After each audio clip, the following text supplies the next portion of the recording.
Lumagsa naman ang mahigit sa 8,000 deboto sa Minor Basilica of Manaoag para sa selebrasyon ng Feast of the Immaculate Conception. Tunghayan sa report ni Jasmine Gabriel Galban. Maaga nagtungo si Mang Oscar sa Minor Basilica of Manaoag para mag-alay ng panalangin at pasasalamat kay Inang Maria.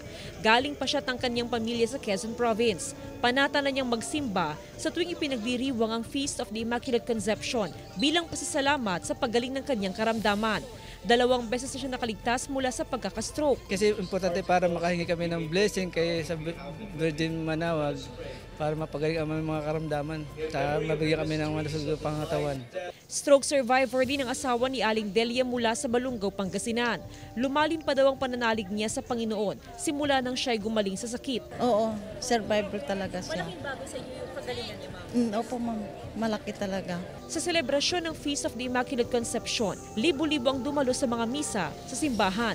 Tampok sa homily ang pagsunod sa kalooban ng Panginoong Diyos. Ang ating mahal na ina, Immaculado Conception, ay napupuno ng grasya.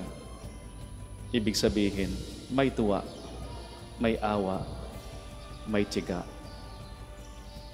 At sana ganun din ho tayo. Napupuno din ho tayo ng grasya.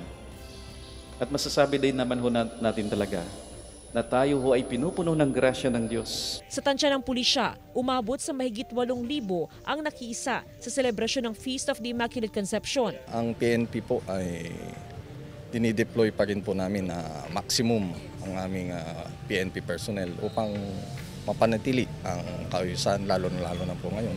Kasama si Ron Alistair Taniedo, Jasmine Gabriel Galban, 1 North Central Luzon.